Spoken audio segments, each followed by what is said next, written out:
বিগত এক বছরে আমাদের যত আশা আকাঙ্ক্ষা ছিল সেগুলোর আমরা প্রত্যাশার সাথে প্রাপ্তির মিল পাইনি।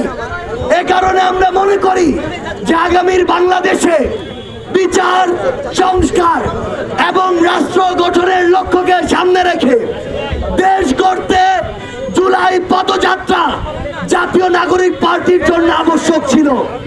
সেই লক্ষ্যকে সামনে রেখে জাতীয় নাগরিক পার্টি এই জুলাই মাসে, অভ্যুত্থানের জুলাই মাসে বাংলাদেশের 64টি জেলায় জনগণের দুয়ারে যাবে, জনগণের কথা শুনতে, জনগণের কথাগুলো বলতে এবং জনগণের কথা অনুযায়ী আগামীর বাংলাদেশে এনসিপির ইশতেহার গড়ে তুলতে।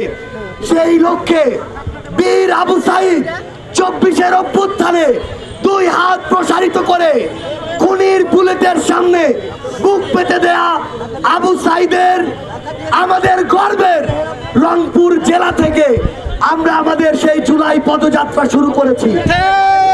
আজকে জুলাই পদযাত্রার এই সায়ান্নে আমাদের মাঝে জাতীয় নাগরিক পার্টির কেন্দ্রীয় প্রায় সকল নেতৃবৃন্দ, জাতীয় নাগরিক পার্টির যুব সংগঠন, আমাদের জাতীয় যুব শক্তির প্রায় সকল কেন্দ্রীয় নেতৃবৃন্দ এবং স্থানীয় আমাদের অভ্যুত্থানের সহযোদ্ধারা এখানে উপস্থিত রয়েছে। আমাদের শ্রমিক ভাইরা, আমাদের সাহসী নারীরা, আমাদের বিভিন্ন অঙ্গ সংগঠনের যোদ্ধারা সকলে আজকে আমাদের এই পদযাত্রায় ছিলেন।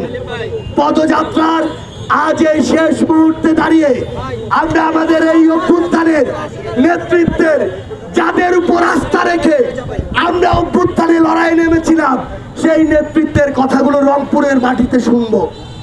আমি প্রথমে অনুরোধ করছি আমাদের এই রংপুরের কৃতি সন্তান জাতীয় নাগরিক পার্টির কেন্দ্রীয় কমিটির সদস্য রফিকুল ইসলাম কনক ভাইকে সংক্ষেপে তার বক্তব্য উপস্থাপনের জন্য।